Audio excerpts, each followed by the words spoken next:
Welcome to Liverpool, where the Labour leader Sir Keir Starmer is preparing to deliver his speech to the party's annual conference. This is Politics Live.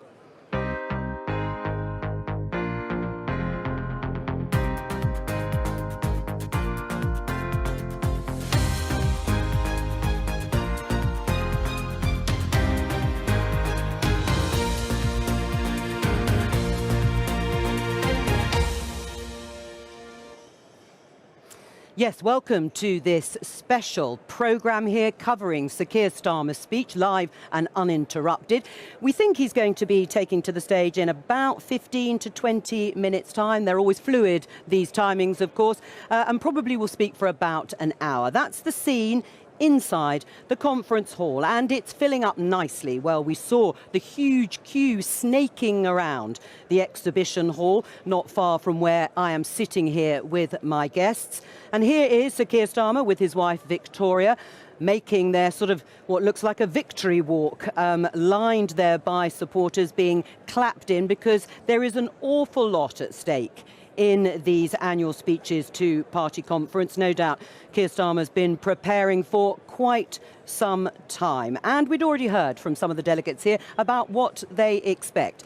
We have many of them here around the set wanting to hear what our guests have to say and what they want to hear from Sir Keir Starmer. We have the Shadow Transport Secretary, Louise Haigh, Times Radio presenter and former Labour advisor, Ayesha Hazarika, and the Spectator's political editor, Katie Balls. And also here for a few moments is the BBC's political editor, Chris Mason. Chris, just to take a step back, as we have a little bit of time before Keir Starmer takes to his feet, this has felt upbeat and optimistic. And of course, there is a sense that he's presenting himself as a future Prime Minister, Keir Starmer, and that the Labour Party will be a future government next year. But first of all, what about the transformation to the party? What he's done so far?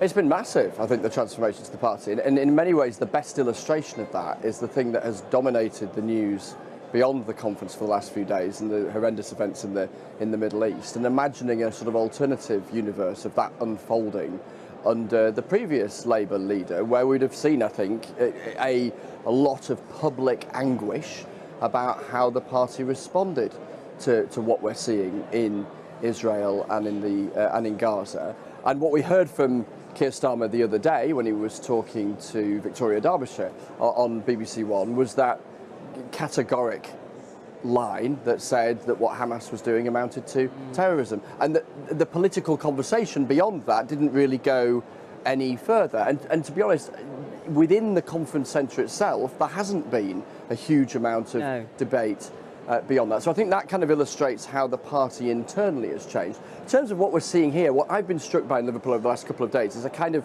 sea of cautious smiles. Yes, there is an optimism amongst many Labour folk, but also a keen awareness of the history books, which is, if you look back over the last century or so, Labour on the whole have been pretty hopeless at winning elections, including ones that they thought at this point in the electoral cycle that they might be able to do. So there's a nervousness. I see lots of people, when I'm talking to them, crossing their fingers, literally crossing their fingers when they sound optimistic, because of that sense of potential foreboding around a general election, even though the opinion polls and lots of the indicators would suggest that from a Labour point of view, things look pretty good. Right. I mean, those tensions that have been at present at previous Labour conferences that perhaps aren't here now.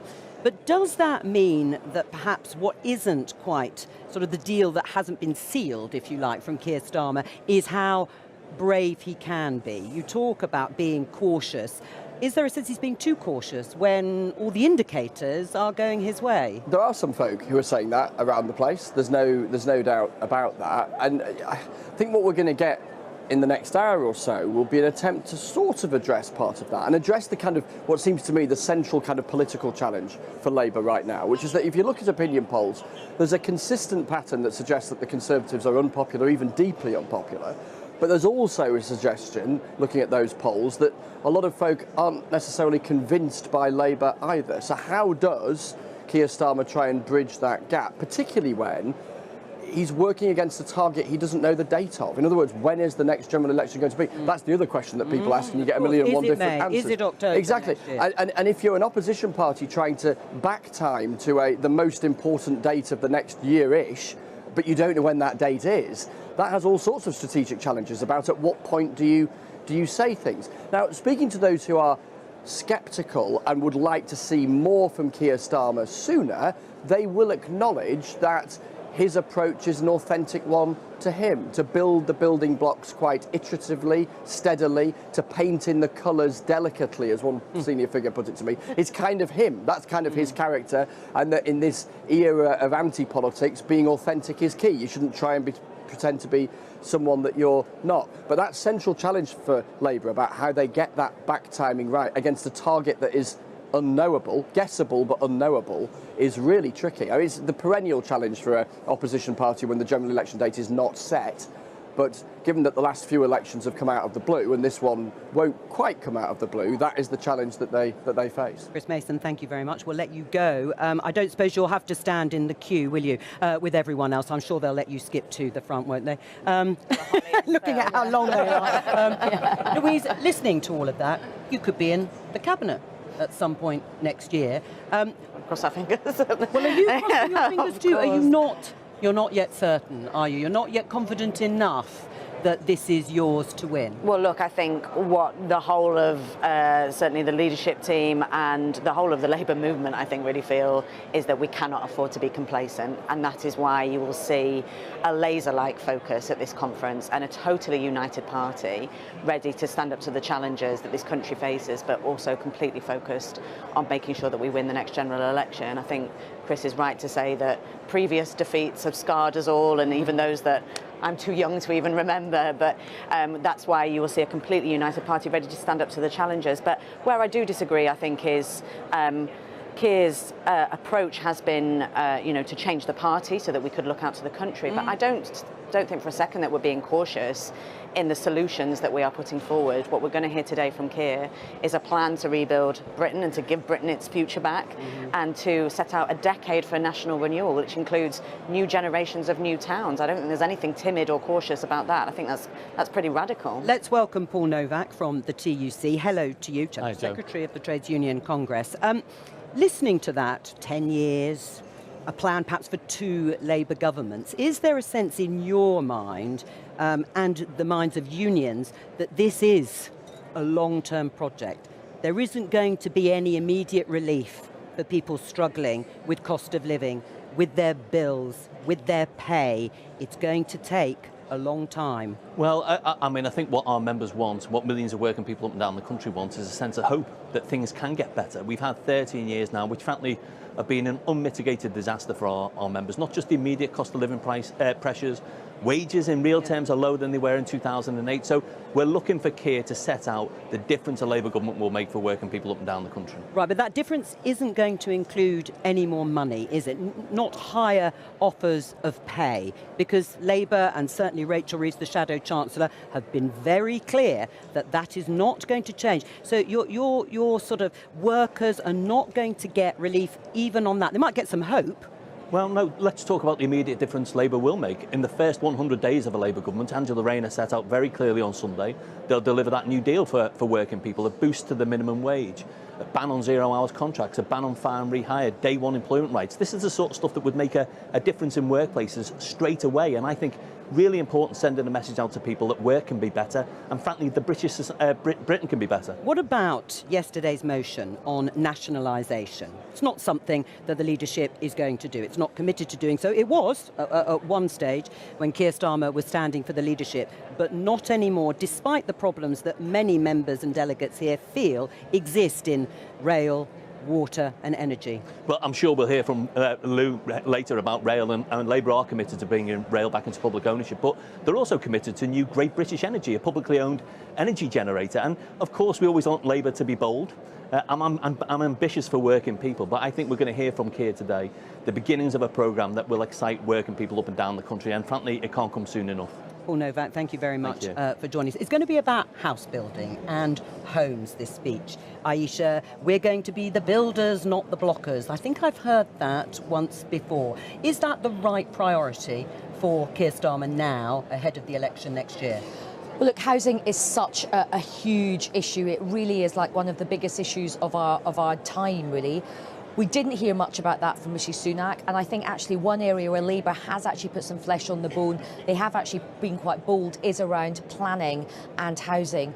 Now, I don't think what we're going to see today is one big kind of rabbit out the hat in terms of like one big policy like Rishi Sunak saying we're going to ban smoking. I think it's going to be building on the missions, but house building is going to be absolutely central. I've been told that a big theme, rather than a sort of big bang, is going to be a big build in terms of building Britain back, fixing Britain, house building being at the heart of that. But what I think is really interesting is that for the first time, and I've been coming to these conferences for a long time, this is the first time in such a long time where Labour activists, MPs, journalists you speak to, for the first time genuinely believe Labour have a shot at power. Now that brings with it great pride, great excitement, but also great peril, because I think a lot of people are thinking it's still potentially over a year till we could have the next general election. The Tories might want to go long. A lot can change in that time. So there's great excitement, but I think people are also quite nervous. How have you found the mood, Katie, here? I mean, I think it's a very positive mood. I think last year everyone walked around going, oh, it's very positive. And people were almost surprised by the level of business. And I think this year it just feels a bit more almost like the status quo. So it's quite a calm, I think, atmosphere at this conference. I think it's noted, how many corporates are here, the level of business, something that Labour's really been working on, particularly Rachel Reeves, in terms of, meeting CEOs. And I think you do get the sense that's paid off, and particularly in her speech yesterday. So I think that's one of the more striking things. If you think back just a couple of years ago to when we were here and it was Jeremy Corbyn, such a different mood and different attendees. Right, that is the party. It's what everyone is saying. It feels much better here inside the conference centre. But what about voters outside? There are still an awful lot of people undecided who just don't know, who perhaps voted Conservative in 2019, might have lost faith in the Conservative Party and the government, but have not yet committed to Keir Starmer. What's happened here this week that makes you think that perhaps he's connecting with them? So I think so far we haven't seen that much of a movement, in the sense that Keir Starmer, he speaks to his team, they're saying at this conference we want to say, if not them, why us? And I think have we got that from Keir Starmer so far? I don't think his Sunday interview really developed on it, but I think this is a moment in his speech. So can he now use this to flesh that out? Of course, not everyone in the country is going to watch the entire speech. Strange. But of course, everyone is watching this programme. But will they get the clips? Will he get his lines out? How will it then see in the coming days? And I think this is his chance to try and make that impression. I do think one thing, though, that has given the Labour Party a massive boost, and a really big boost to Keir Starmer, is that result in Scotland last week. Because we all know that there's no route to Downing Street for Keir Starmer without winning seats in Scotland, and it has been so hard for the Labour Party to make any progress since 2015. So I think that by-election, if Labour hadn't had that win, I think the mood would be quite different. You don't think people would have had a spring in their step? Absolutely. And I spoke to a Scottish MSP who said, who would have ever thought that it's Labour in Scotland that would have given the wider Labour Party a spring in its step? Well, and no wonder, I suppose, after all those years, with having just one MP in Scotland.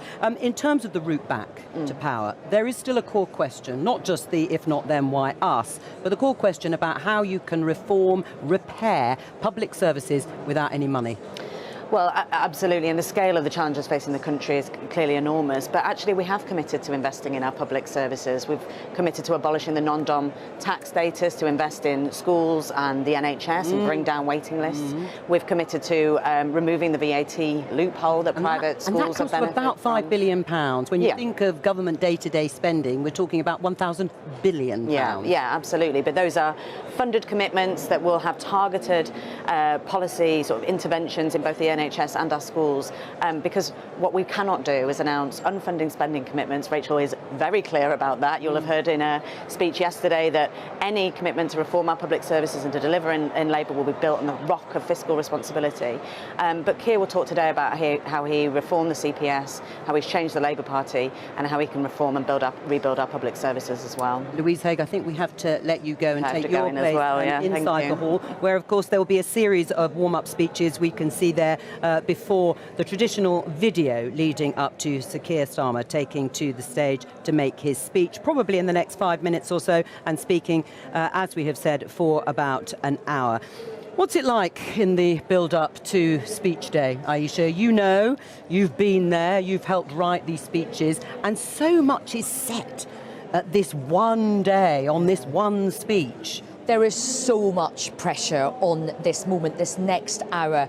You know, people feel it can be sort of make or break. I'm not sure that's necessarily true, but the pressure is absolutely huge. It's high wire. And the team around the leader herself or himself, will be thinking about this speech for months. This will have been worked on for a huge amount of time. They will have spent many, many weeks refining it, honing it. There will have been kind of anxiety this week about what have you got locked down, what do you need to kind of change, freshen up, how much do you need to respond to events that are happening. I'm sure we will see some of that terrible things that have been unfolding in Israel. Yes. But I think this is such a big moment, and I think the nature of these speeches have changed. When you look back in history, this was all about the whole. It was giving the activists and everybody a good show. It's now about not even getting into people's living rooms through the television, it's those clips on the phone that, you know, so you have to do two things with a speech now. You've got to put on a show for everybody here, but you've also got to think in very kind of very brutal terms about, right, what's the clips for the 6 o'clock news, the 10 o'clock news, what are the clips for social media? You've got two jobs with this speech. Well, and as you say, you can see there members of the shadow cabinet, well, they've just gone now, looking up expectantly for Sir Keir Starmer, and on that, in terms of what the Labour leadership needs to get out of this speech. It is difficult because at the moment the news is being dominated by what is happening in Israel, and he will need to somehow cut through. Exactly, and make that impact. You'd expect the situation as well to be referenced, I think, in the speech. But it also, you know, it sets the mood of the party, how this conference speech goes. So he's got to do a few things. And while I don't think everyone is paying attention to every word, there are those lingering doubts that you do hear from members of the shadow cabinet, which is, are we being bold enough? Where's the vision? And I think he'll want to silence those figures. While you have a poll lead of about, 15 to 25 points, depending which one you pick, they're never going to be too loud, I think, the criticisms.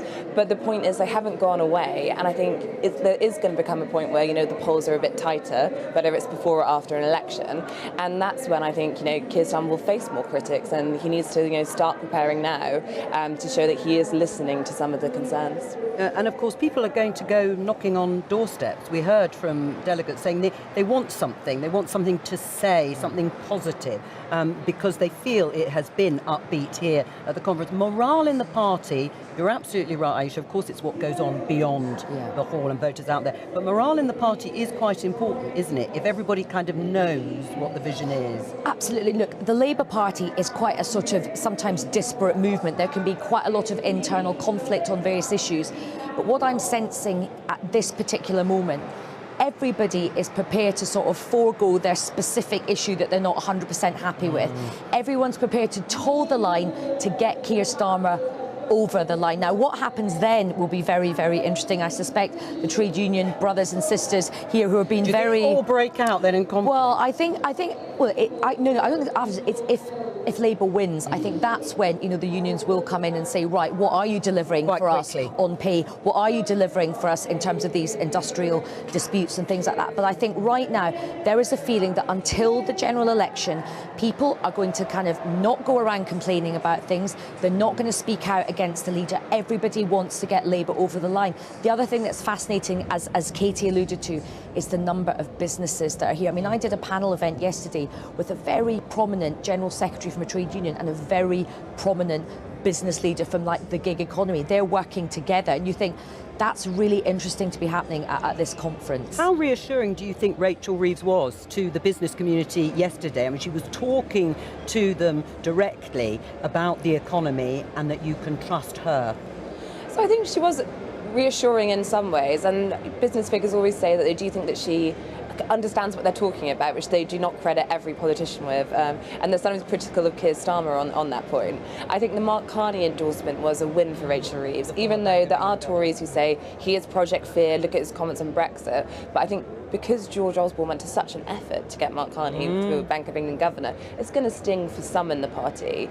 I do think the thing you do hear from business, though, which is Rachel Reeves is very good at her smoked salmon, scrambled eggs, breakfast circuit, wooing them all. Sounds But did we get that today? Not the prawn cocktail, no. But they would like more detail on the policies. And I think that isn't just businesses. That's what you hear a lot, which is, the mood music people like, but what exactly does this mean for your business? And we're not there yet. The video is being played out in the hall now, so we know we're not very far away from Keir Starmer taking to his feet. I think it's just finished. They're all on their feet. It looks as if Sir Keir Starmer, the leader of the Labour Party, there he is, strolling onto the stage to make his speech to Conference 2023.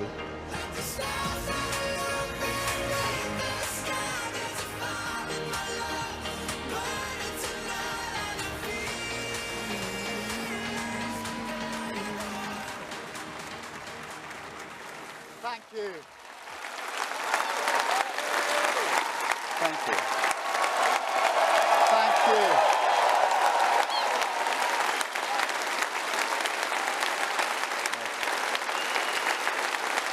Thank you.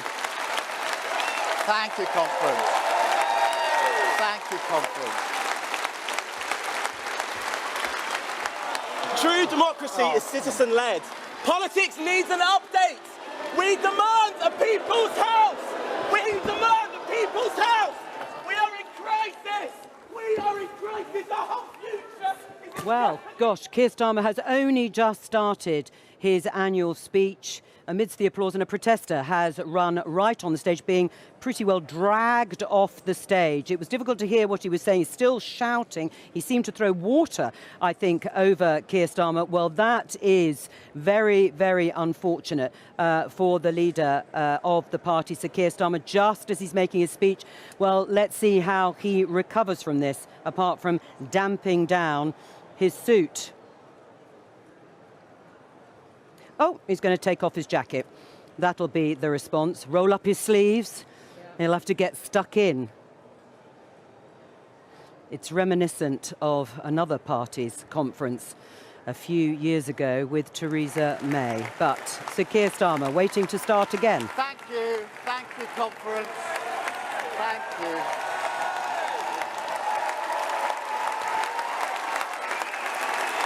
Thank you, Conference. Thank you. Thank you, Conference. If he thinks that bothers me, he doesn't know me.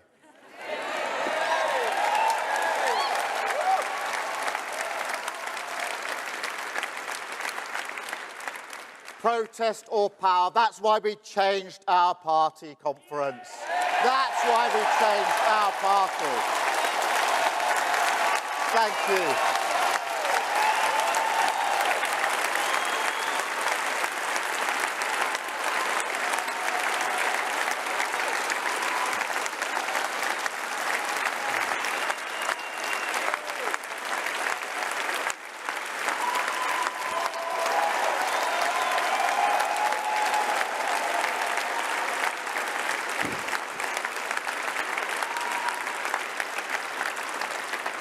And it was just as well it was me, because my wife's dress is really beautiful. Thank you, Marie, for those words. My mum would have loved to have been here and to have heard you saying those words. Thank you so much for doing me that honour. And thank you, Conference.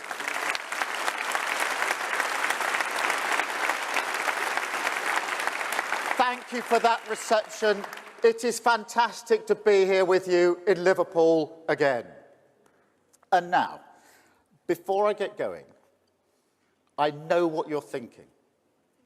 Please, please, please, no more Arsenal jokes. And I think you're right.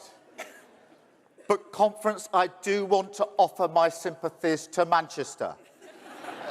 No, not for that reason, but because I really do feel for any city that had to host that circus last week. Honestly.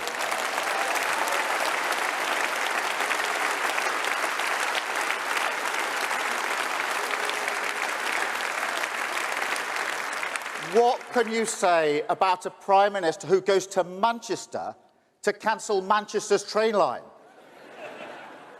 The self-declared champion of motorists who had to borrow a car for a photo op. A man who keeps a very close watch on the cost of living crisis from the vantage point of a short-haul helicopter. Conference, I never thought I'd say this, but I'm beginning to see why Liz Truss won.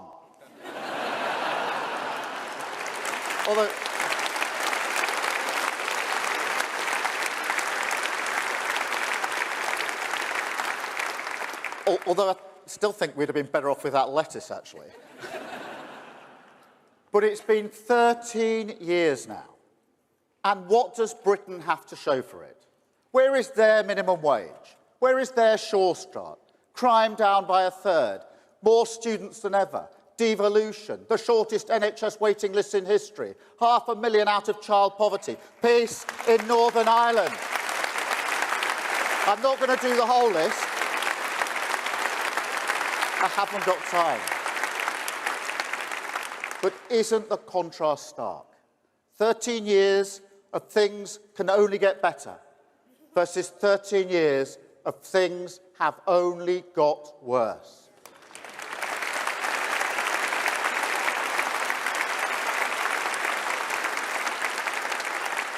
Conference, this is what we have to fight. The Tory project to kick the hope out of this country, drain the reservoirs of our belief.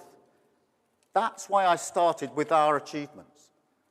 I wanted to remind everyone that there was a time, and it wasn't that long ago, when questions such as, is Britain destined for decline, would have felt ridiculous even to ask. And I have to warn you, our way back from this will be hard. But know this, what is broken can be repaired. What is ruined can be rebuilt. Wounds do heal. And ultimately, that project, their project, will crash against the spirit of working people in this country, and they are the source of my hope.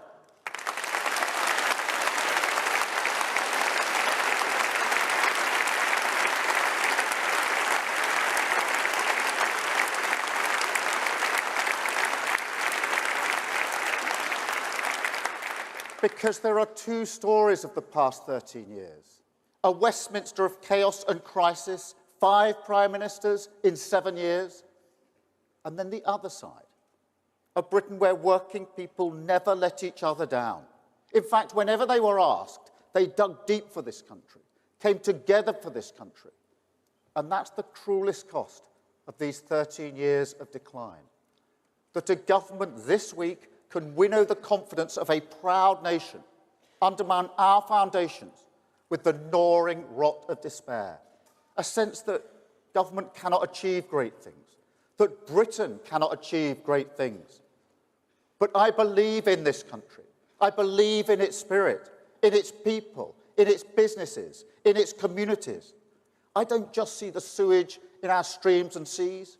I see the volunteers, people who love their community, standing up to fight for clean water. I don't just see the crumbling concrete in our schools. I see the teachers in the temporary classrooms still giving our children the education they need.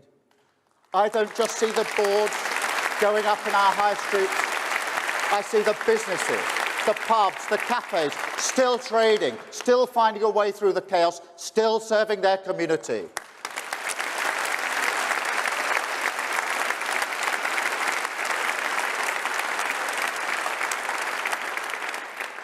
That's the real Britain Conference.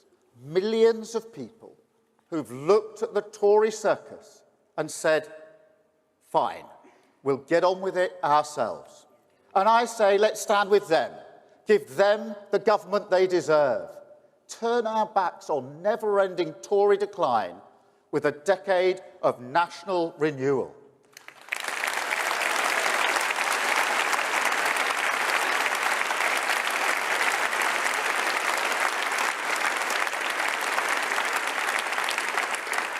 Do not doubt that the fire of change still burns in Britain. The question is whether it lives on inside Labour, and today we show it does.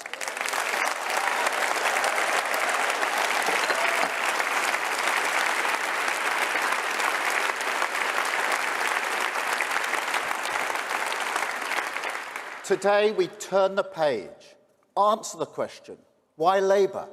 With a plan for a Britain built to last, with higher growth, safer streets, cheap British power in your home, more opportunity in your community, the NHS off its knees, a Britain with its future back.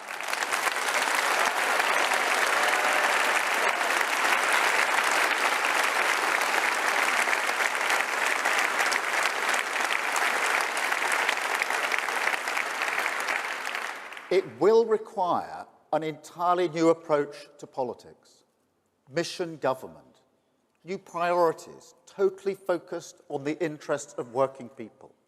5 national missions, all fixed on a single-minded purpose, to govern for the long term, end the Tory disease of sticking plaster politics with a simple Labour philosophy that together we fix tomorrow's challenges today.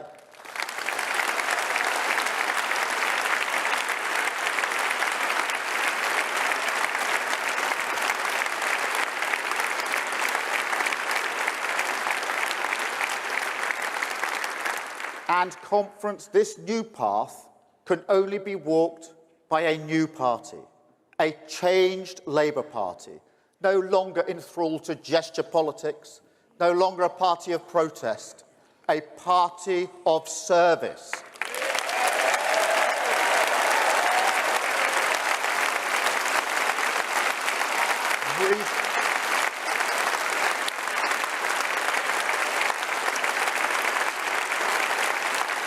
Rebuilt, renewed, reconnected to an old partnership, a bargain, that we serve working people as they drive our country forward. And that's why we had to change so fast, why we had to fight so hard to change this party.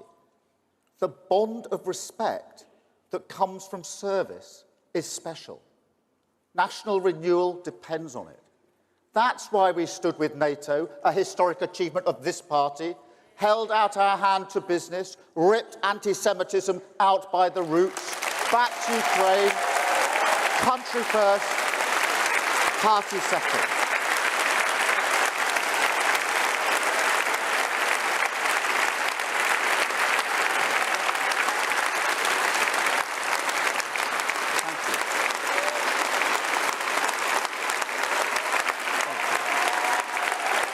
Thank you, conference. Thank you.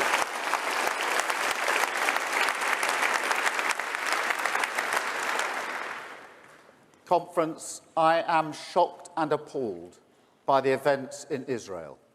I utterly condemn the senseless murder of men, women and children, including British citizens, in cold blood by the terrorists of Hamas.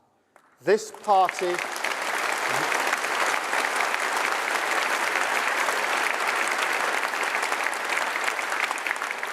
This party believes in the two-state solution, a Palestinian state alongside a safe and secure Israel. But this action by Hamas does nothing for Palestinians, and Israel must always have the right to defend her people.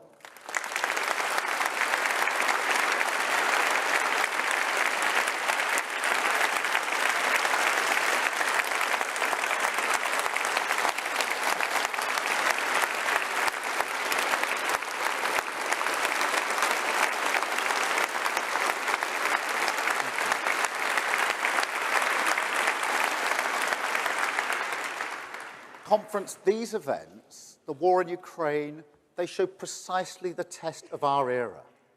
The world is becoming a more volatile place. Revolutions in energy, science, technology are reshaping the global economy.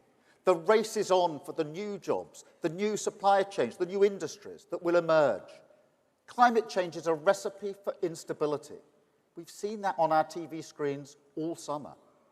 Terrorism, the movement of people, criminal gangs who exploit their vulnerability. They're all challenges we must confront. And through all this, because of all this, democratic rules, democratic values, democratic certainties are under attack. A new age of insecurity. with fault lines that run right through the living standards of working people. But look, as we've seen throughout our history, where there is change, there is also possibility. Possibility in industry, in winning the race for the jobs of the future. Possibility in technology, innovations like gene editing that will save countless lives. Possibility in 4 nations, standing together, no longer distracted or divided. And possibility in working people, in parts of our country ignored, passed over, disregarded as sources of growth and dynamism, but with the potential ready to be unlocked. It boils down to this. Can we look the challenges of this age squarely in the eye, and amidst all the change and insecurity, find the hunger to win new opportunities and the strength to conserve what is precious? Because, conference, I tell you, that is what Britain needs, and that is what we must become.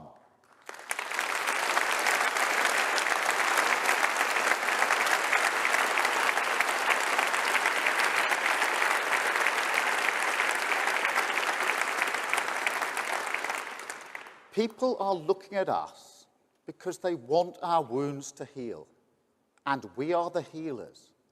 People are looking to us because these challenges require a modern state, and we are the modernizers. People are looking to us because they want to build a new Britain, and we are the builders.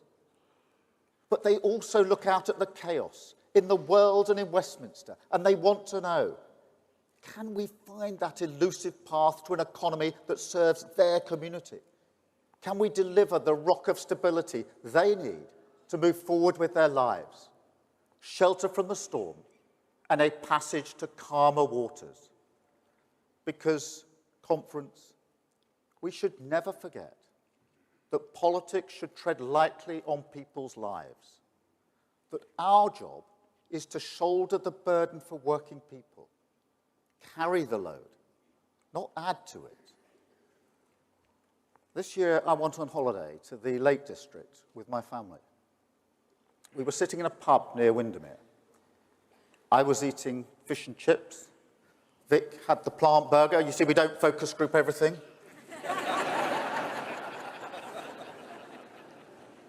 Anyway, we were sitting there. It was calm. It was beautiful. The Lake District never lets you down. I went there every year as a child with my family. And although she struggled so much to walk, my mum loved the lakes. So it was really special to share it with my kids. And if you can believe it, it was sunny. This summer. But the reason I remember it, the privilege of it, is because on my first day back from holiday, I was in a cafe in Worthing in Sussex, talking to people, and what one woman said really stuck in my mind. She was a single mum with 2 kids. And she said to me, it's survival mode. I can't think, oh, let's do something nice. There's no long-term planning, no thinking about the future. And I could see the hurt in her eyes as she told me. That's what this cost of living crisis does. It intrudes on the little things that we love, whittles away at our joy, days out, meals out, holidays, the first things that people cut back on, picking up a treat in the supermarket, just to put it back on the shelf. Conference, we have to be a government that takes care of the big decisions, so working people have the freedom to enjoy what they love. More time.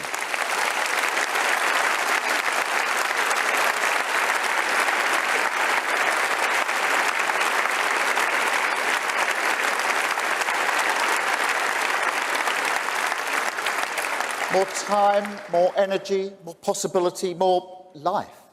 It could be football, fishing, or just a quiet time with your family. But we all need that conference. We all need the ability to look forward, to move forward, free from anxiety. That's what getting our future back really means.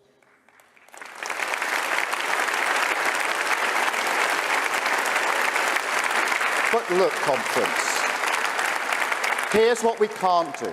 We can't take advantage, because it's exactly in moments like this, when people want change, need change, cry out for change, that the hope of the easy answer can prosper. And conference, we cannot be about that. Changing a country is not like ticking a box. It's not the click of a mouse. Long-term solutions are not oven-ready. If you think our job in 1997 was to rebuild a crumbling public realm, that in 1964 it was to modernise an economy left behind by the pace of technology, that in 1945 to build a new Britain out of the trauma of collective sacrifice, then in 2024 it will have to be all three. All three.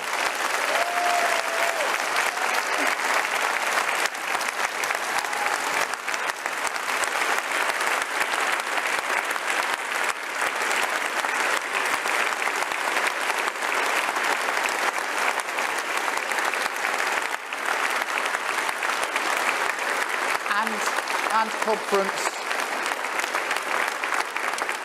and at a time when our politics feels broken, when our public services are broken, our public finances wrecked, the Tory mortgage bombshell that's blown up the finances of millions.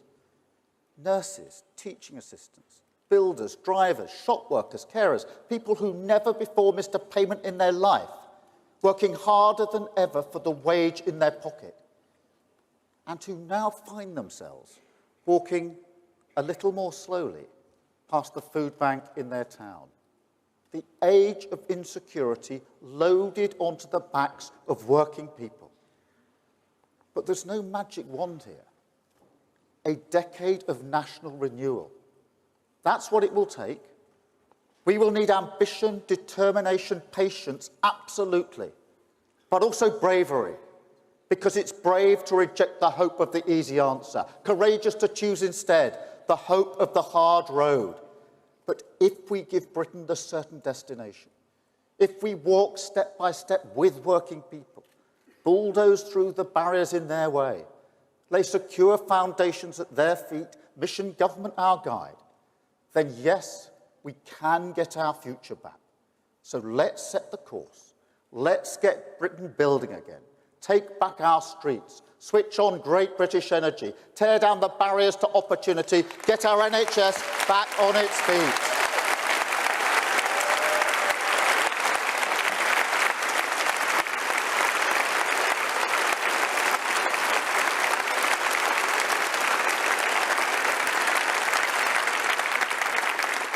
And today, another step along that road, an answer to the outrage that is 7.5 million people waiting for treatment on our NHS. People like Hamza Semakula. He's a semi-pro footballer who plays for Hendon in the Southern League. Last year, he tore his knee ligaments very badly, and that left him with a choice of paying £15,000 to go private or abandoning his career, his love, his joy. Now, Hamza actually crowdfunded his operation in the end. The British people dug deep and got him back on the pitch. And he's back in the goals as well. He scored in the FA Cup this season.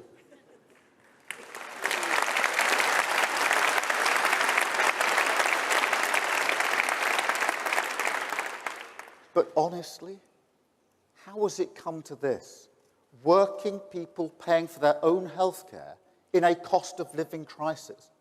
Pensioners waiting weeks, months, sometimes waiting years, just for the care that they need. No, the whole point of our NHS is to be the crowd-funded solution for all of us. That's the fundamental principle. And at the next election, it's on the line. The Conservative Party that brought our NHS to its knees will put it in the ground. We have got to get it back on its feet. Thank you, Conference.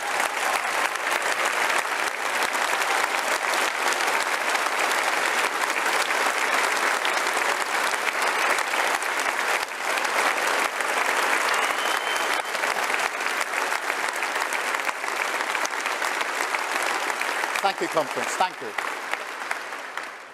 The non-dom tax status is a legal loophole that allows some of the richest people in the world to avoid paying tax in Britain. That's money we could invest in our NHS. That's always been our priority. And right now, the biggest challenge is cutting waiting lists. So we will invest that money in boosting capacity. We will get the NHS working round the clock, and we will pay staff properly to do it. More operations, more appointments, more diagnostic tests. You will be seen more clearly in an NHS clearing the backlog 7 days a week. But Conference, do not doubt the hard road either. Because if all we do is place the NHS on a pedestal, then I'm afraid it will remain on life support. I know some people don't like the word reform, but I tell you now, there's no other option. We must be the government that finally transforms our NHS. We can't go on like this. We can't go on with a sickness service. We need an NHS that prevents illness, keeps people healthy and out of hospital in the first place. We must use technology to overhaul every aspect of delivery, move care closer to communities, deploy the power of artificial intelligence to spot disease quickly. Mental health treatment when you need it, we'll guarantee that. The 8 a.m. scramble for the GP appointment, we'll end it. Dangerous waits for cancer diagnosis, we will consign them to history. But Conference, here's the bigger lesson. Because what is true of our NHS is true right across the board. We're not here to manage the shop. We're here to make government more dynamic, more joined up, more strategic, focused at all times and without exception on long-term national renewal. Mission government. It's not about size, it's about capacity. A more powerful engine, not a bigger car. A reforming state, not a checkbook state. Now, people will say, don't rock the boat. We've always done it like this. Is this really necessary? I've reformed a public service before. I know how it goes. But it's our responsibility to do it. And across our public services, the prize is huge. Because if we call time on wasteful police procurement, then we can have a community policing guarantee, more police in your town, fighting antisocial behaviour and taking our streets back.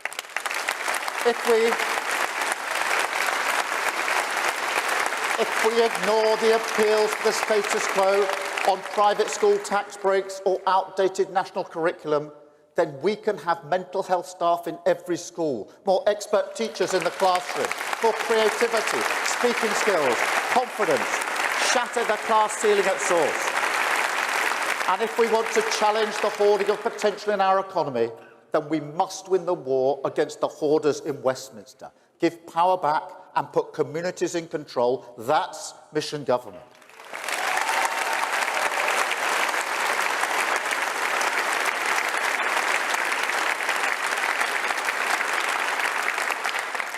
But Conference, it also has to be something more, a deeper bond, a partnership between people and politics that in our age, after these 13 years of decline, will be hard to renew. Some people say to me, it's about honesty, isn't it? We were lied to. These politicians were liars. But, you know, that's not it. Well, maybe for one of them, it actually was it. But for people like Rishi Sunak, it's more that they cannot see the country before them. The walls of Westminster are so high. The view that your lives, your services, your future are just pieces on their board. That's so deeply ingrained in their mindset. They have no way to understand what you've been through. You know, they actually believe what comes out of their mouths. When your public services were cut to the bone and they said, we're all in it together. When they told you to your face that Brexit would only bring benefits for your business. when they say now that they're taking tough decisions for you in this cost of living crisis. They've convinced themselves that this is what they're really doing. They can't see Britain, not your Britain, can't accept that every time your interests were on the line, they made you pay. But when it's people like them, they look after themselves. Rishi Sunak.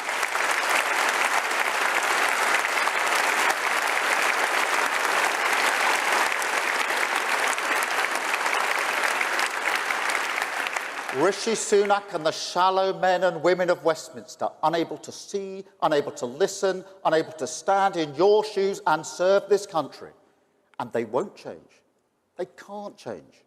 Couldn't even change during a pandemic, when our country came together to follow rules that they set and they broke. Conference, my sister is a care worker. She was a care worker during the pandemic. 14-hour shifts, often overnight, unimaginable pressure. And the reward, a struggle every week, and I mean every week, just to make ends meet. But it's not just about that. It's also about respect. Working people never let each other down. And in the pandemic, the British people didn't let them down. The bond of respect was there. That's why we clapped. Britain knew exactly who was serving it in its time of need. And for me, that's the biggest frustration. Not the pitiful reward the government gave for that service, but also the countless missed opportunities to deepen that bond. Use it to change our country. Because I believe this country respects itself. I believe the British people respect each other. And I believe that if people see that respect, see that service in their politics, then they will commit to the mission of national renewal.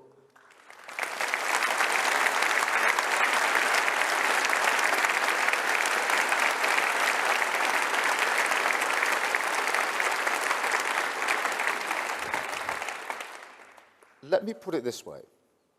At some point in your life, many people here will have heard a nagging voice inside saying, no, this isn't for you. You don't belong here. You can't do that. Working class people certainly hear that voice. Trust me. In some ways, it's the hardest class ceiling of all. But conference, imagine if instead a whole country said, you do belong. Imagine if a whole country said, we back your potential. Imagine if a whole country commits properly to unlocking the pride you have in your community. Then look what we could build. A country where every contribution is equally respected. Where you don't have to change who you are just to get on. Where whatever your background, you feel secure, valued, certain that things will be better for your children.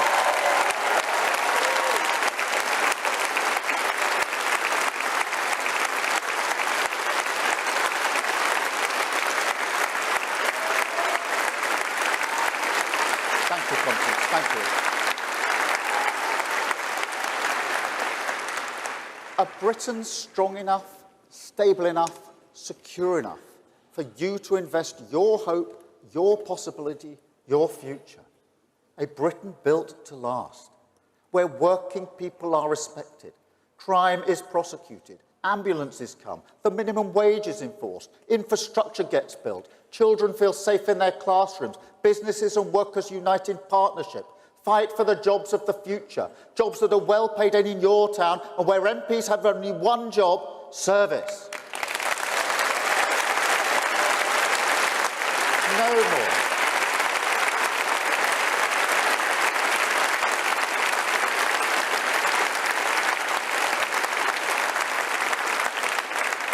No more bonuses for people pumping sewage into our rivers. No more pensioners. No more pensioners freezing while energy firms make record profits. No more government contracts awarded by the back door. No more cleaners mocked as they scrub mess off the walls of illegal parties in Westminster.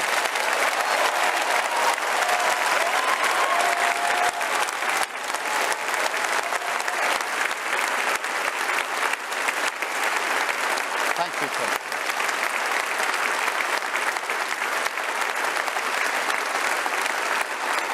A future where we believe workers' rights are good for growth, inequality corrosive, communities should have a bigger stake, climate change is an opportunity we can't pass up, young people's aspirations must be met, Britain is respected around the world again. That's our future conference. Let's get it back.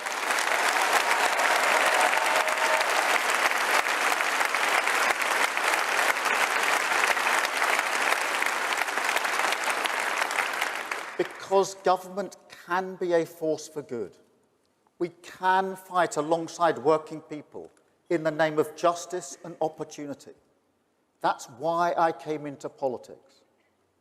I've looked into the eyes of the people that we must serve at the Crown Prosecution Service in my work in Northern Ireland, and I've seen reflected back the knowledge that government can make or break a life. It's that responsibility that drives me on towards the reforms I know we must make, the Britain I know we must build. So let's get to work, because there is one barrier so big, so imposing, that it blocks out all light from the other side. A blockage that stops this country building roads, grid connections, laboratories, train lines, warehouses, wind farms, power stations. An obstacle to the aspirations of millions, now and in the future, who deserve the security of home ownership. A future hidden by our restricted planning system. And conference, we must bulldoze through it.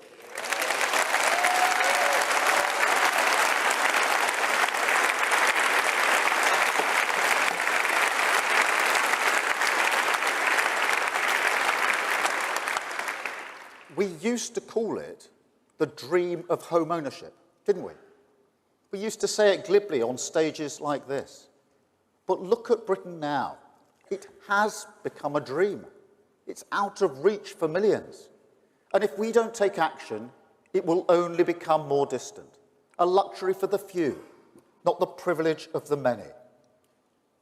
And look, I'm trying really hard not to mention the house I grew up in again. But seriously, that Pebble Dash semi was everything to my family.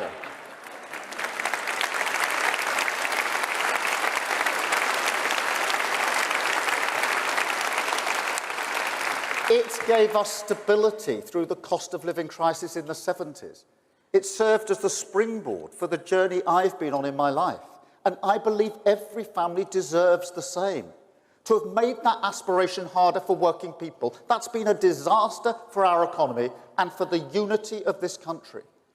So today we launch a new plan to get Britain building again, a signal of our determination to fight the blockers who hold a veto over British aspiration. No more land bankers sitting comfortably on brownfield sites while rents in their communities rise. No more councils refusing to develop a local plan because they prefer the backdoor deal. No more inertia in the face of resistance, and there will be resistance from people who say, no, we don't want Britain's future here. My message to them is this: a future must be built. That is the responsibility of serious government. And if we continually wash our hands of this task, we all end up in a rut, just like now. So it's time to get Britain building again.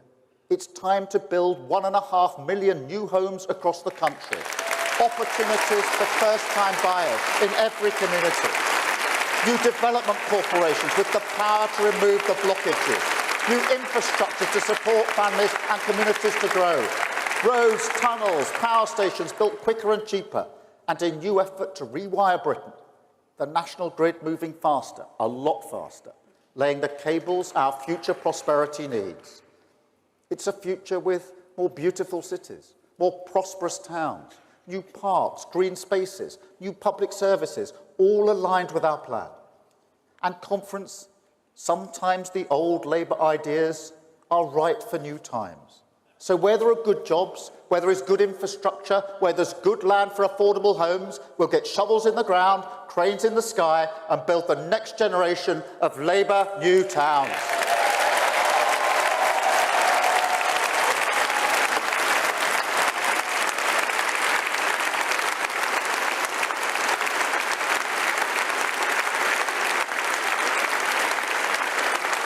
Thank you.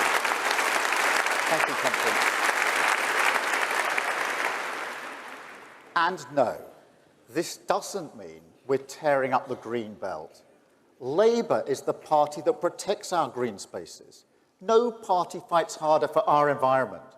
We created the national parks, created the green belt in the first place. I grew up in Surrey. But where there are clearly ridiculous uses of it, disused car parks, dreary wastelands, not a green belt, a grey belt, sometimes within a city's boundary, then this cannot be justified as a reason to hold our future back. We will take this fight on. That's a Britain built to last.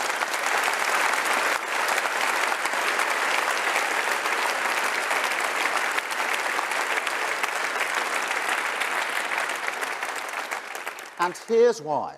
Because getting Britain building again is critical for economic growth, our most important mission, and also a means, a way to soften that hard road, deliver on national renewal, and escape the cost of living crisis permanently. And that is why this Labour Party will fight the next election on economic growth. An economy that works for the whole country is what the British people want.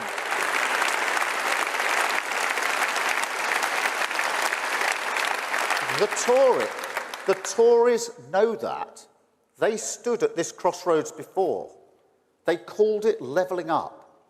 But as soon as they counted their votes, they turned back. Back to the comfort of the easy answer. Back to the trickle-down nonsense that sees wealth trickle up and jobs trickle out. You cannot understate this. Those ideas are finished. Blown away by a world where tyrants like Putin pay little regard to the niceties of market dogma, but also because in the end they always make working people pay. You saw it last year. Tax cuts for the richest, the pound sinking like a stone, a wrecking ball to our finances, economic shrapnel everywhere, family budget shredded, a £300 billion bill, the only remedy, Labour stability.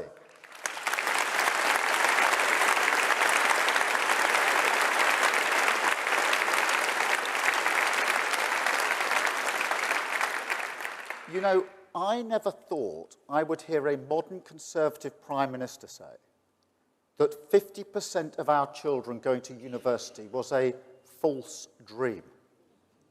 My dad felt the disrespect of vocational skills all his life, but the solution is not and never will be the levelling down of working class aspiration to go to university.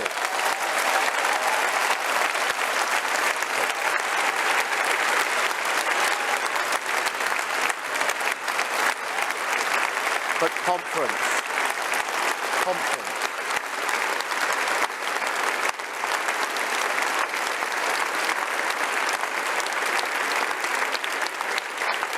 But conference, this is the Tory mindset now. Don't solve problems, exploit them. So if you are a Conservative voter who despairs of this, if you look in horror at the descent of your party into the murky waters of populism and conspiracy, with no argument for economic change. If you feel our country needs a party that conserves, that fights for our union, our environment, the rule of law, family life, the careful bond between this generation and the next, then let me tell you, Britain already has one, and you can join it. It's this Labour Party.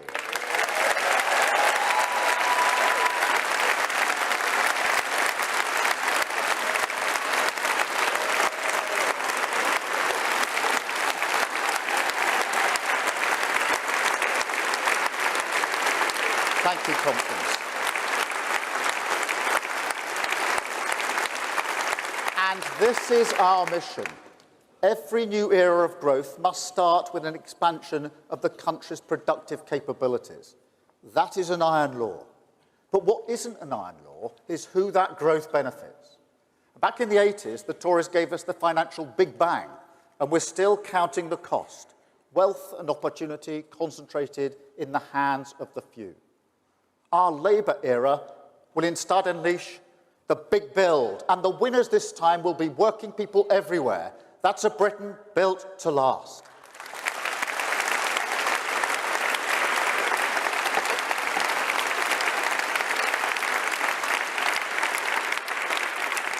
And conference, it is a new way. Unlike the Tories, we won't be dragged back to the easy answers. The barriers of dogma will not block our path. That's why we hold out the hand of partnership to business, champion the need for a competitive tax regime, understand that private enterprise is the only way this country pays its way in the world. And at the same time, we scrap 0 hours contracts. We end fire and we hire. Make work pay with a real living wage and say unambiguously, this is good for growth.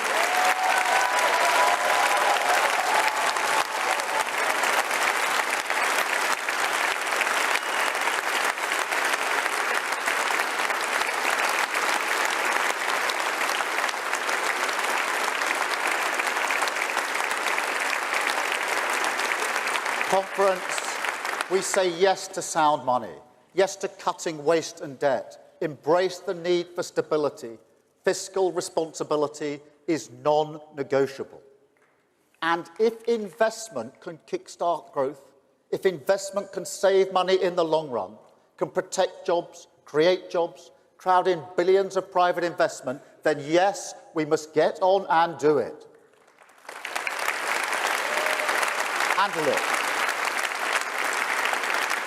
And look, business is ready to join us in this endeavour.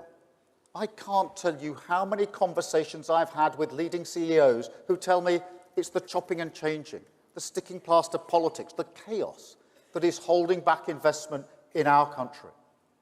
That's why we'll set up the National Wealth Fund, work hand in glove with the private sector to rebuild this country.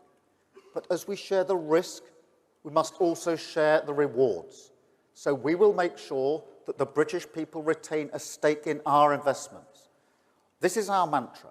The fight for the future must go hand in hand with the fight for every pound. That's a Britain built to last.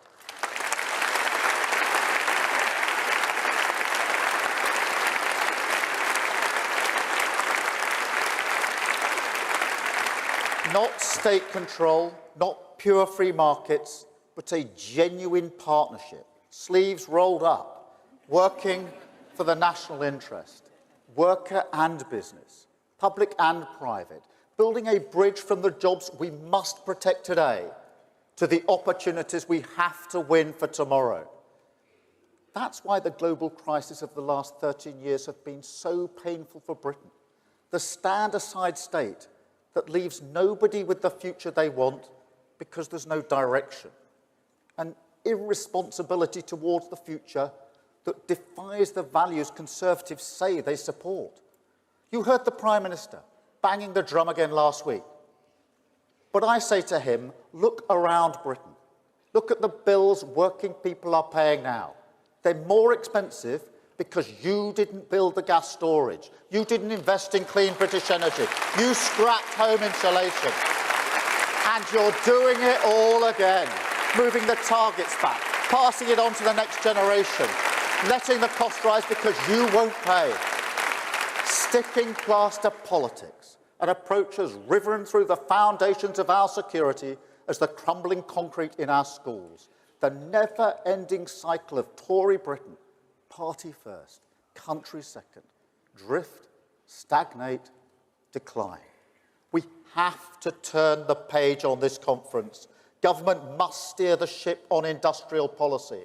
That's a crucial part of any plan for growth. So here's our strategy. Step one, our National Wealth Fund, standing with business, ready to invest in the critical infrastructure that we need. The battery gigafactories, the clean British steel, the ports that can finally handle large industrial parks, more growth, more demand, more jobs. Step 2, long-term stability for researchers, investors, innovators, a real boost for life sciences and the automotive industry, and a British jobs bonus that will attract new investment to our industrial heartlands, from Bridgend to Burnley, the backbone of Britain, once again powering us towards national renewal. Step 3, a new direction on skills, because a future must be trained as well as built. And the generation that sacrificed so much during the pandemic, their potential must be backed. So today we commit to a new generation of colleges, technical excellent colleges, colleges with a stronger lead to their local economies, planted firmly in the ground of young people's aspirations, but also in the pride, the pull of the badge on your shirt, the ambition you feel when building a legacy for your community. Training lab workers in Derbyshire, automotive engineers in Wolverhampton, computer scientists in Manchester, nuclear technicians in Somerset, builders in Staffordshire, tool makers in Hull. My dad would have loved that. And conference step 4, a new mindset. Because when an opportunity is there to be won, you have to take it. Clean British energy is cheaper than foreign fossil fuels. That means cheaper bills for every family in the country. But conference, also a chance to make us more competitive. Countries like America are using this gift to create manufacturing jobs, the like of which we haven't seen for decades. And they're not the only ones. So when Rishi Sunak says, row back on our climate mission, I say, speed ahead. Speed ahead with investment. Speed ahead with 500,000 jobs. Speed ahead with great British energy. A new energy company that will harness clean British power for good British jobs. A company that will be publicly owned, conference, and will be based in Scotland.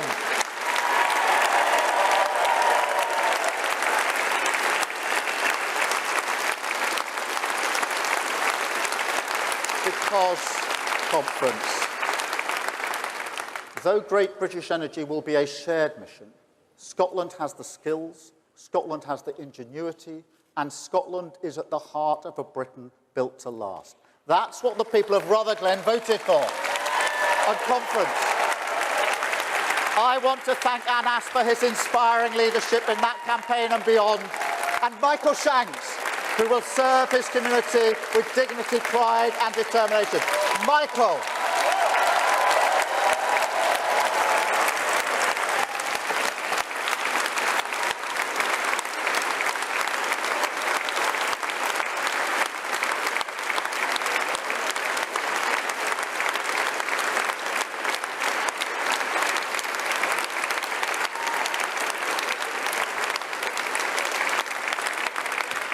Conference, Scotland can lead the way to a Labour government, but be under no illusion. We must earn every vote. We must understand that the Scottish people are not just looking at us, they're also looking at Britain. The challenge of change remains. But nonetheless, for the first time in a long time, we can see a tide that is turning, 4 nations that are renewing, old wounds of division, exploited by the Tories and the SNP, beginning to heal. So let the message from Rutherglen ring out across Britain. Labour serves working people in Scotland because Labour serves working people across all these islands. There's nothing more important, no distractions, no higher cause. That's who we stand for. What we stand for, our argument for Britain. An old partnership perhaps, but a flame now reignited to face a modern age of insecurity. A Britain once again united by the solidarity of working people, staring down the challenges of a more volatile world, fighting for our future together.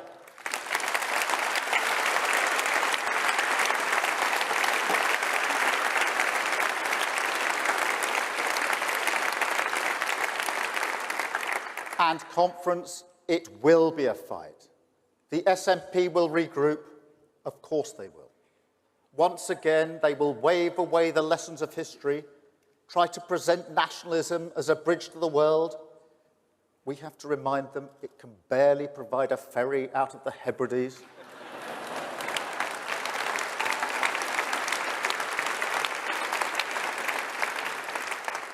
As for the Tories, I have to warn you, a party that has so completely severed its relationship with the future, that is prepared to scorch the earth just to get at us, they will be dangerous.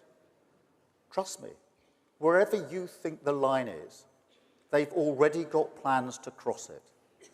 But they'll be up for the fight. They're always up for the fight to save their own skins.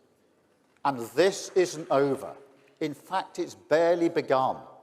So we have to be disciplined, focused, ready to fight back, and confident, conference, because we have come so far already. We've dragged this party back to service, and we can do the same for politics. I grew up working class. I've been fighting all my life, and I won't stop now. I've felt the anxiety of a cost of living crisis before, and until your family can see the way out, I will fight for you. That's my mission, and we will do it. We will face down the age of insecurity together. Break the stranglehold of Tory decline. Walk towards a decade of national renewal. Conference.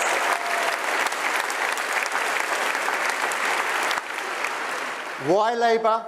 Because we serve your interests. Why Labour? Because we will grow every corner of our country. Why Labour? Because we have a plan to take back our streets, switch on great British energy, get the NHS back on its feet, tear down the barriers to opportunity and get Britain building again. A plan for a Britain built to last, a plan to heal the wounds, a plan to turn the page and say, in a cry of defiance to all those who now write our country off, Britain must, Britain can, Britain will get its future back. Thank you, conference. Thank you, conference. Thank you. Thank you. Well, the conference hall is on its feet. They're cheering out here, just behind us, where our studio is for Politics Live. It was a rousing, energetic and powerful speech by Keir Starmer, and he will want to soak up the atmosphere and the adulation you can see there on the face of the Shadow Chancellor, Rachel Reeves, in the audience with her Shadow Cabinet members. It didn't, of course, start off as planned, because no sooner had Keir Starmer, who's now rubbing the glitter off his hands that was thrown on him, being greeted by his wife Victoria there, but no sooner has he started his speech than a protester had run onto the stage shouting, and I thought it was water. In fact, it turned out to be glitter. He was dragged off the stage pretty quickly, but it was very disruptive at the beginning. There will be questions for security, but undeterred, taking off his jacket, rolling up his sleeves, perhaps a metaphor for all of the things that he said throughout this speech that lasted about an hour, in which he started off by saying, first of all, this party has changed. He said, that's why we stood with NATO, an historic achievement of this party, held out our hand to business, ripped anti-Semitism out by the roots, backed Ukraine, underlining that the party of his predecessor, Jeremy Corbyn, is long gone. He then addressed the appalling events in Israel. He said, I utterly condemn the senseless murder of men, women and children, including British citizens, in cold blood by the terrorists of Hamas, saying that Israel must always have the right to defend her people. And that was greeted with the first standing ovation by conference. He said that not only had the party changed, he said that changing a country, which of course is what this speech is all about, setting out his prospectus for government and for being a Prime Minister, a Labour Prime Minister. He said, changing a country is not like ticking a box. He said, if you think our job in 1997 was to rebuild a crumbling public realm, and in 1964 it was to modernise an economy left behind by the pace of technology, in 1945 to build a new Britain out of the trauma of collective sacrifice, then in 2023 we have to do all three. And that is no mean task. And he didn't sugarcoat any of the areas and issues that this conference loves so much, particularly on the NHS. We're going to be joined by his deputy leader and shadow deputy prime minister, if they win next year, Angela Rayner. But first of all, let's talk to Vicky Young, the BBC's deputy political editor. What did you make it? I think you've got to think about the context of this, and throughout the whole week here, this is a sustained and large poll lead that Labour have had.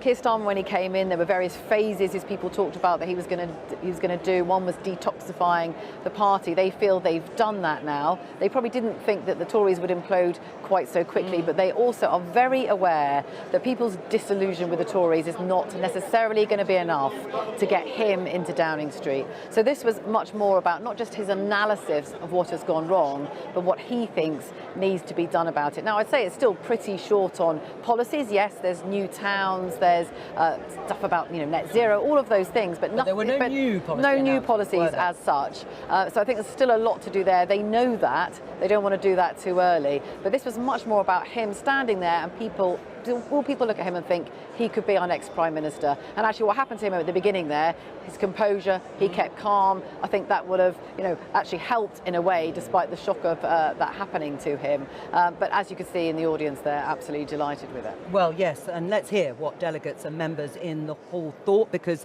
my colleague Leila Nathu is there talking to some people. Joe, I am outside one of the exits off the hall. I have to say, at the moment, it looks like people are still in there trying to get the last look off Sir Keir Starmer. We're going to try and grab some people as they come out. Excuse me, we're live on the BBC. Just wanted to ask you what you made of what you heard. Not interested in talking to us today, that's okay. How about you, sir? Did you get what you wanted to hear? No? Okay, here we go. You can obviously see there was a rapturous applause in the conference hall as Keir Starmer spoke. Plenty of standing ovations at every turn, really. A lot of support for the change message, the message he's changed his party. Let's try and grab another few people as they come out as well. Excuse me, we're live on the BBC. Just wanted to know what you made of the speech by Keir Starmer. I won't comment, thanks. No comment. Not many people are interested right now speaking to us here, Joe.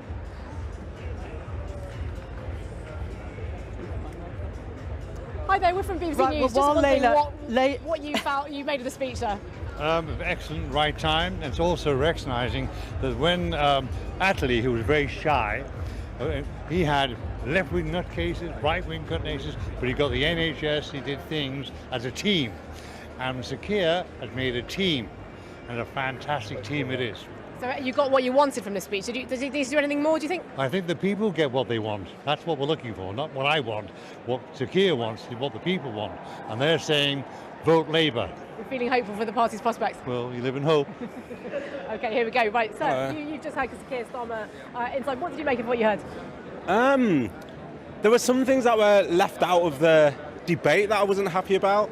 But the fact that he covered it in his speech, I think it kind of made up for that a bit, like what he said about the housing, what he said about sorting out some new towns, and also kind of what he was talking about with the Green New Deal and the energy and all that sort of stuff. I think it sounds good that we're not just going to be giving the money away. The fact that he says that we're going to get it back, so we'll see what actually happens, but from what he said, it sounds good to me. So housing was a big one for you. I mean, he did devote quite a lot of time to building, didn't he? Was that convincing, do you think? I mean, I feel like he had to because we didn't get to debate it. So I suppose that was to ensure that he could say what he needed to, regardless of what was said on the floor, so he gets to say what he wants. So it was well planned out, and I could see kind of why it was done that way around. Do you think Prime Minister in waiting? Yeah, easy, unless there's another national amnesia where people do the usual and come back out and be like, yeah, but Tories. But I mean, if we don't win now, it's going to be, oh my God. Yeah, we have to win, isn't it? We'll be good. a lot of support in that conference hall, I think, for Keir Starmer's message. What stood out for you particularly in terms of what resonated with you?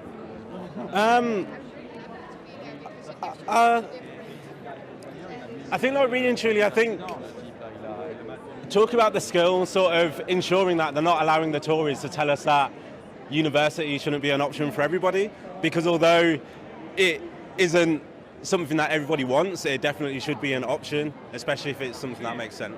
Okay, thanks so much. Well, we will have to see a lot of people now streaming out of this hall. Clearly, very, very supportive crowd there in the conference hall, but clearly Keir Starmer's mission is to reach beyond this arena and out into the country. Leila Nathu, they're getting a flavour, testing the temperature and the reaction from delegates who have listened to Sir Keir Starmer's speech. What did you think of it, Alicia? Well, of course, that rather unfortunate moment at the beginning, but I think actually the fact that he dealt with that quite calmly as well, and the whole room is behind him. Look, this was a big frame. This is his big pitch, and the big frame was, look, chaos and decline with the Conservative Party, or order and renewal. And also, I felt like this line about political service was really, really important. And I think that's something you're going to see, which is sort of an authentic thing for him to say. Remember, he was a public servant before he became a political leader. He led the Crown Prosecution Service. He's expecting his kind of new team of shadow cabinet people, MPs, to really feel that sense of sort of service. As I said beforehand, no big kind of rabbit out of the hat. You know, sort of trying to explain more about what the missions are. But I think the fact that house building was probably the most exciting thing that came out of it. This idea of new towns, this idea of kind of 1.5 million new homes, that's very much part of the kind of rebuilding, build back better sort of thing that he's trying to kind of push. But I think his team will sort of feel that this was a very Keir Starmer speech. It wasn't kind of pizzazz and rabbits out the hat. It was kind of sober, it was serious, it was a kind of a narrative about what his values are. This idea, I think the other line that really stuck out for me was saying that this country has got wounds to heal and that we will be the healers. There's very much a sort of fixing Britain, healing Britain, but not over-promising. No, certainly wasn't over-promising in terms of policy announcement. He may feel, still as leader of the opposition, that he doesn't yet have to do that, paint in primary colours, if you like. But he said the path can only be walked by a new party in terms of changing the country. One of service countering Rishi Sunak's attempt last week to paint himself as the change candidate despite 13 years of Conservative government. Yes, and Rishi Sunak and Keir Starmer both want to say they're the change candidate. I think Keir Starmer has an easier job in his mission just simply because you have 13 years of the Tories, so it's much harder. But it's why Rishi Sunak did those big bang announcements last week, you know, policies that they tried to keep secret, didn't quite work, but then they thought would lead the news. Keir Starmer did not do that today, and I think it's, you know, the housing was probably one more of the radical things, but I think it shows that he's trying to have that balance where it looks like change, but it's not scary change. But there were still some dividing lines. And I thought one area that was interesting, and I agree with what Aisha was saying, was on net zero. It really felt as though that is somewhere where there's been lots about, you know, green borrowing, the Green New Deal, but talking about how net zero, you know, was a very good thing. Ed Miliband very enthusiastically clapping, I think more than most. It showed that they do think there's probably votes in an area where, by differentiating themselves from the Tories and sounding more proactive, they think that's going to work for them. I mean, I'm just going to introduce Gary Smith from GMB. Thank you very much for joining us after the speech. First of all, just your reaction. I thought it was a fantastic speech. There's so much in this country that is broken. Our infrastructure is broken. Yeah. Our social fabric has been torn apart. He gets that. He gets the dignity that comes with work. He talked about working class communities.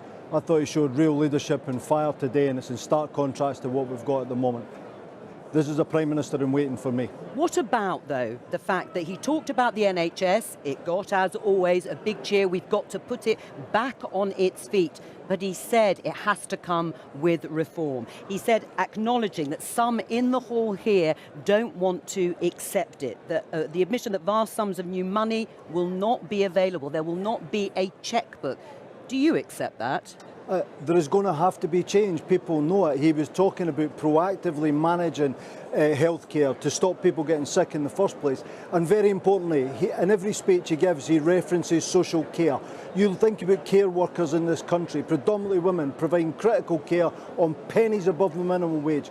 Keir Starmer gets ordinary working people, he gets the dignity of work, and he spoke about the need for people to be fairly paid for the work, and for the jobs, and a new deal for working people. Well, what do you say about no new money for the NHS? There are record amounts of cash and money have gone into the NHS, and yet he says it's on its knees. If Keir Starmer turned up today and promised billions in new spending, he'd be criticised for it. Our economy is tanked. It is in a mess. Everybody in this country knows it. They see it. They can feel it. He articulated that pain today. So I think it was balanced. It was sensible.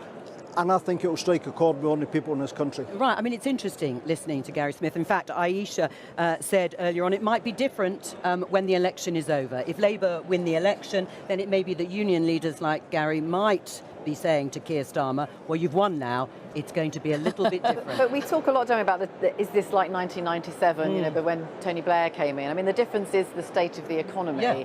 And I do think that what Keir Starmer's doing, and I do think the bit about the NHS was really telling, saying, you know, talk about not having checkbooks, it's about reform, and also acknowledging there are people in his own party who don't want that. Talking about wealth creation. All this week they've been talking about businesses, they've been talking about growth, and that is something that is, you know, that is similar to Blair, but there's also a difference because the economy is not in the same place as it was in 1997, and you know that's going to be a huge test. And at the moment, he can probably keep people on side, because if you've been out of power for that long, you know, of course people are very keen to be back in power. But you know, it is going to be an issue about him not maybe having that money to pump into public services. It's certainly not at the beginning.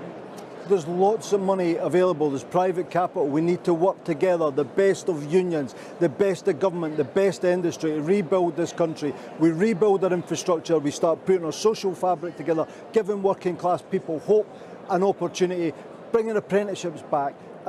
I thought it was a fantastic speech. I think there's a real vision there, and I think it's going to connect. I really do. I mean, Gary Smith's excited. He's excited by what he's heard, excited by the prospect of a Labour government under Keir Starmer. Will the reality hit a little harder? Look, there's no doubt that Labour is going to inherit a very, very difficult situation. And he admitted that. And he was also, honest about look, that. if the Conservatives go long with the next election, I think they're going to have a salted earth approach, and I think goodness knows what more decline may happen. So Labour might inherit something which is even worse than we have now. But I think what Labour is doing correctly, look, Gary is a really strong leader in the trade union movement. There are many leaders here this week.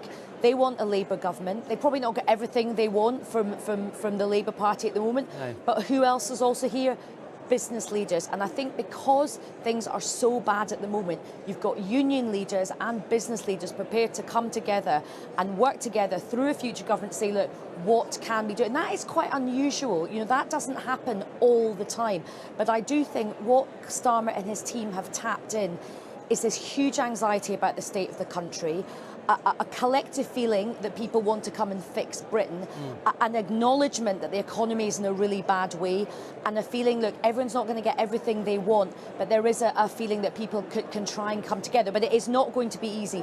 Everybody is not going to get everything they want with a Labour government. No, or certainly not at the beginning or even for the first few years. I just want to remind you of what Matt Rack, the president of the TUC, said quite recently, a few weeks ago. There is no point just changing the rosette on government if we still have austerity. That's a valid concern. Look, this is not a Labour government that's talking about austerity. This is a government this is a government in waiting. It's a party that's got a radical programme over workers' rights. It's got a proud programme for bringing jobs home here to the UK and rebuilding our communities. Just one point really quickly though. Starmer is going to have to deliver quickly. We talked about that Rutherglen by-election, but there are elections in Scotland in 2026. So Anna Sarwar is going to be under a lot of pressure very, very soon after, if there is a Labour government. So Keir Starmer is going to have to show he can deliver for the people of Scotland ahead of those Holyrood elections in 2026. So right now they need to be thinking about their 100-day programme and delivering pretty quickly. And that's why the core mission is the economy and growth. But every politician says they want growth. We've heard it from all of the predecessors to Rishi Sunak, including himself. And now Keir Starmer wants it. Rachel Reeves has said it's the core mission. But it's not going to happen quickly, is it? No, and I think particularly too when you look at planning reform, which is really central to how Labour plan to achieve economic growth, that is something that is going to take quite a long time, even with the really ambitious targets they mentioned there in housing. And that's why you keep hearing about this decade of renewal, which is obviously the idea of we need at least 2 terms, guys. And I think if you do get a Labour government, I think one of the things on the first day and so forth will be to say, oh, look, you know, guess you thought it was bad. It's even worse than you realise. The Tories lied to you. Wow. A bit like that, you know, no money note. And I think they'll try and blame things on the Tories and the inheritance to buy themselves some time. But of course, it's very easy to have unity when you're 20 points ahead. I think when you get in power, it's going to get much trickier. I think it's another issue, though, isn't there, about voters believing promises. Well, that's, and I think that's the trust. thing. Trust. And I think that the worry, and I think Wes Streeting talked a little bit about this week, is that, you know, people talk about the Conservatives, what's happened with the Conservatives, but has the sort of distrust that a lot of the electorate have against the Conservatives, has that infected the whole political system? So if he were to stand up there and promise all these things and promise them really quickly, no one's going to believe him anyway. But on the other hand, people want hope. It's not enough just to keep criticising what's happened. No. They need hope. They want to know that everything isn't broken forever, that something can be done to change it. Now, I think he's got a lot more to say about that. We'll have to say a lot more before the election, before he can convince people, because, you know, just people being apathetic and not coming out and voting for Labour is also a problem they might face. And he did answer the question to some extent, why us? And there was a sense of hope and optimism that he is trying to project. The trust issue is important, isn't it? Because if Katie is right, if you keep blaming the Conservatives, oh, well, we've opened the books. We now, as you say, it looks even worse than we thought. So we won't be able to fulfill the house building programme that we promised. We won't be able to rebuild our public services. That's going to be very, very difficult. Absolutely. Look, nobody's expecting the kind of euphoria of 1997 because there just isn't going to be the splash to the cash to splash. But if Labour come in and it's just a council of despair and it's like, hey, we can't do this, we can't do that, that's going to be very disappointing. And I think what they're having to do now, which is why we haven't had more policy announcements, they want to be bold, but they don't want to be stupid. They don't want to risk anything. That's what Peter Mandelson has been saying to me this weekend. I think we will get more flesh on the bones, but they are very aware that people's trust is so low in terms of what we can be delivered from Brexit to, you know, how many changes of Prime Minister. And they're striking that balance between not kind of overspinning and overselling, but offering some kind of hope and something different. Well, I'm very glad to say we've been joined by Angela Rayner, Deputy Leader of the Labour Party and the Shadow Deputy Prime Minister and the Shadow of Levelling Up. I'm surprised you can remember the whole title of Levelling Up Housing Communities. I mean, obviously housing was pretty well the centrepiece of what you and what Keir Starmer is presenting. Now, you've worked with Keir Starmer for a long time, serving as his deputy for 3 years. Do you think we've just seen the real Keir Starmer today? I think so. I loved how he knitted where his values come from, because often I've always said I overshare, Keir undershares. Today, for me, he talked about the substance. Rishi Sunak didn't mention housing once in his speech, and we know that that's a real problem and a challenge, not just for people to get on in life, but also about that growth that we want for Britain as well, that infrastructure, and really starting to get that moving. So I thought it was fantastic how he wedded his own personal story, and you could see that emotion in him about how he wants to change Britain for the better. And that optimism, it's like, you know, we're not talking Britain down. It's like, no, we all want to work. And when you bring the working class together, the drivers of our economy, that's how you get real growth. Because there has been some doubt in terms of who Keir Starmer is, what does he stand for? He was trying to flesh out his prospectus for government if Labour actually wins. We talked about a year ago about Keir Starmer when you said, yes, sometimes I tell him he needs to put a bit more welly into it. Has that I saw the welly. I saw that today. You saw that sort of passion and where he comes from. And I like the way it was woven into, you know, at the beginning when he was introduced about how his mum and dad and how he grew up and the aspiration that they had for him and how he really pushed forward and the opportunities that he got. And then also about how, you know, Britain feels at the moment everything's in decline, but it doesn't have to be that way. So it's not about talking Britain down. It's about actually saying we've got opportunities here. And Rishi Sunak, you know, he went back on his commitments, whereas Keir was like, no, speed ahead with them. Do you think he did put a bit more welly into it?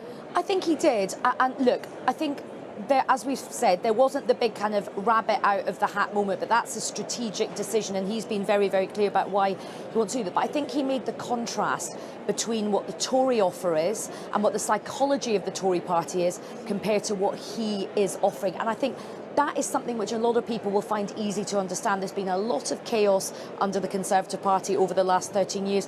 What he's offering is some stability, some decency as well. And I think a lot of people will feel that is really, really important, particularly after the pandemic, Partygate, you know, the kind of lies, all that sort of stuff. So I think that kind of distinction he will have spelt out. Also, even the way he dealt with that protest, you know, he didn't do anything aggressive. You know, I even think the way he dealt with it kind of showed that he's actually kind of... He didn't do a John Prescott then? No, he didn't. Thank goodness he didn't do a John Prescott. Rachel Reeves' face, I mean, she was really angry.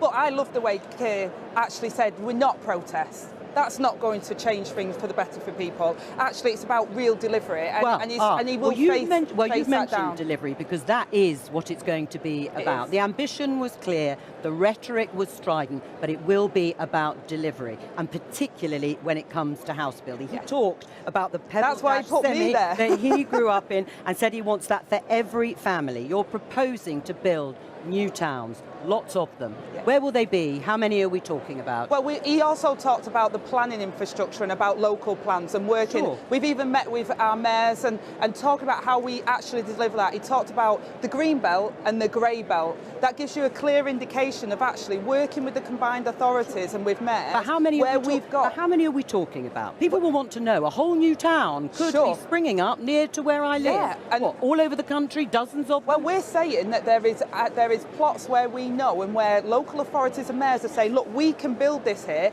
and we want to enable that to happen. We've got a really ambitious target of house building. We know what the challenge is to get there, and we're going to get there because we know we need those homes for the future, and we will set that out at the general election. And what we're saying to local authorities now, of all political stripes, you want to be part of that, you want to tackle the housing crisis in this country, we're going to enable you to do that. Well, they do want you to tackle the housing crisis, but they might not necessarily want a whole new town near to where they live. And there is opposition to some extent to the idea of new towns. What happens when you meet resistance, when you meet it from environmental planners, from local authorities who say no? Well, there's some areas that won't be appropriate to do it, for example, but Keir talked about this grey belt. You know, we talk about the green belt, but there's lots of land which is car park, disused areas. We've got it in Greater Manchester. I've got plots near me that would be ripe for it, but at the moment we're not seeing that investment from government to really drive that forward. But there's lots of places where we would welcome it with infrastructure to enable that to happen. Yeah, because we're talking about amenities, for example, in my local area, I've got over 10,000 people on waiting lists for housing. We want to unlock that land. We can see it. It's disused and it's grey belt, as we call it. It's not being utilised, and we want to deliver those houses on that land. And he also talked about the land banking and making sure that actually we've identified sites. About these issues, not just with you, but with politicians, as you say, of all stripes, and those houses haven't been built. I mean, no, Cambridge, because we've not had a Labour government for 13 years. But I will, because we said we would unlock the planning situation, so so that we can utilise that. Michael Gove is giving back £2 billion to the Treasury on the Affordable Homes Grant, and we will unlock that. We will have local plans. The government have revised and said we don't need that. So house building is stalled under the Conservatives because they haven't really got a plan on how they're going to do it. We talked about trust. It's trust in delivering on pledges and promises. Let's just have a look at this tweet. This was from the Labour Party. It says, the hopes of a generation are being blocked by those who more often than not enjoy the secure homes and jobs that they're denying to others. Labour will choose the builders, not the blockers. We heard that time and again. There he is in a hard hat. That's very much the image and message now. But a couple of years ago, you tweeted something, the Labour Party did, something really very different. This was at a time when Boris Johnson was trying to streamline the planning process. It says, do you want developers building on your green spaces without your say?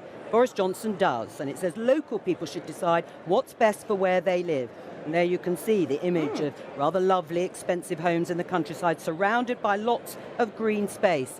two very different messages. Well, that is the point, because the grey belt is an area where you can, which is some of it is earmarked and people see it as green belt and it isn't.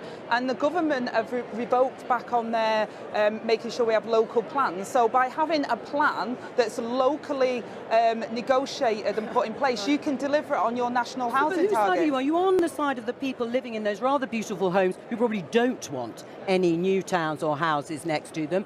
Or are you sticking to that message that we will do it come what may? There is lots of land where we can build houses, what we want to get delivery on, that developers are land banking on, that we could actually deliver those homes. And we're saying that we will unblock that. So yes, some people might not want a house in that particular area, but actually for the wider area, you can deliver on that. And that's not on the green belt. Towns, though, you're not just talking about a car park in Manchester, you're talking about entire towns outside of other cities. That must involve some greenbelt building, surely, and you can redesignate it as grey.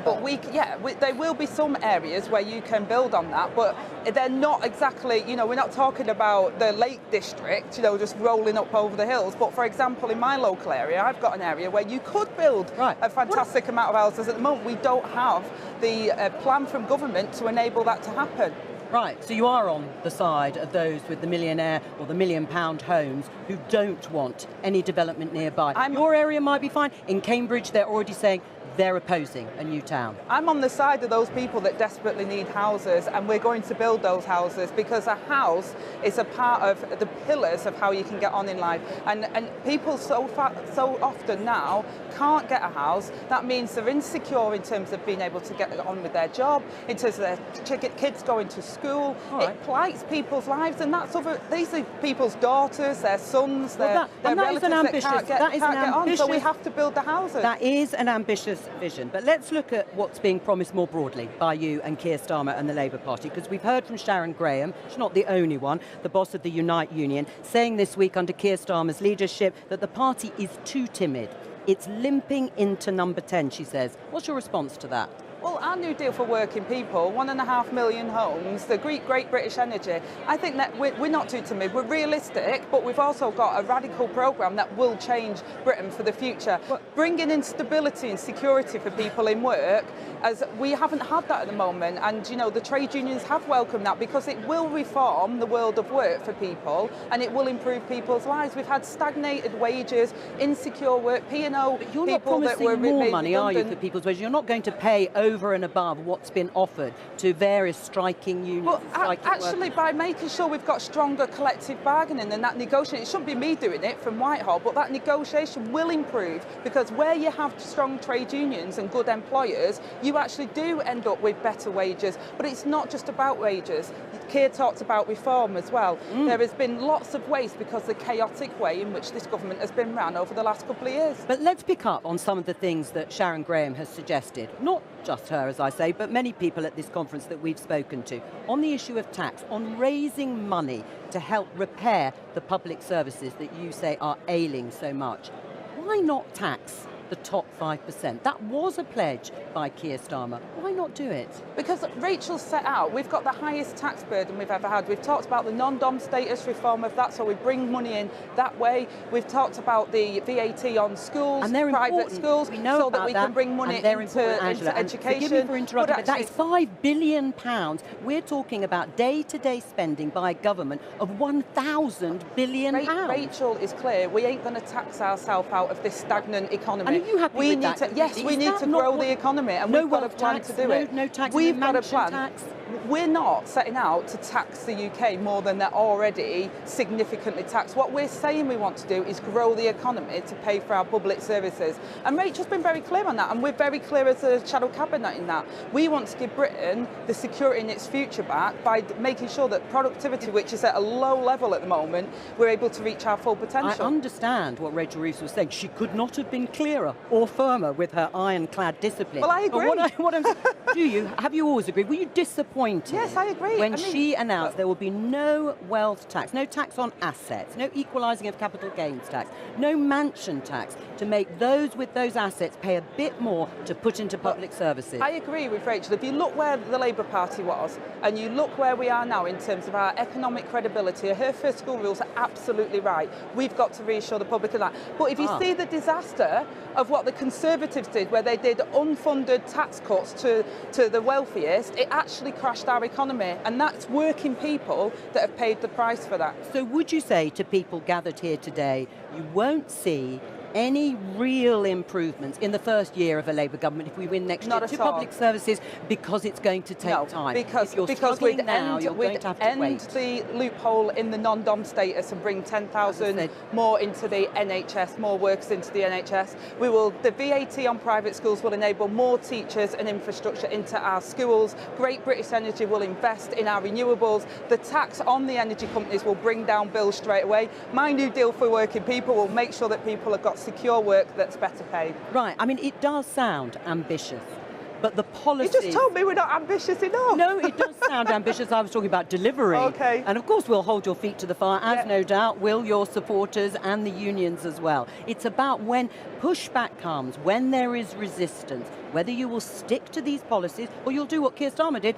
He just cast aside his 10 pledges that he made when he stood for the leadership. Well, no, we're already moving our plans forward. So, for example, people say, why haven't you just straight away committed to HS2 once the government have abolished it? Well, between now and the next 12 months, they're already selling the land off. So we have to see the context of how disastrous the Conservatives carry on, clinging on into power, but our values and what we're saying. So my workers' rights, we could do that within the first 100 days. It's not about extra cash. It's about making sure that we bring that legislation forward and hold them to account to ensure that the good employers treat people with dignity and respect. Can I ask you about the plan for workers' rights? Because you did have this eye-catching idea about a right to switch off, so people didn't have to reply to emails from their bosses on evenings and weekends. Is that still your policy? Yeah, and flexible working. So that is still there?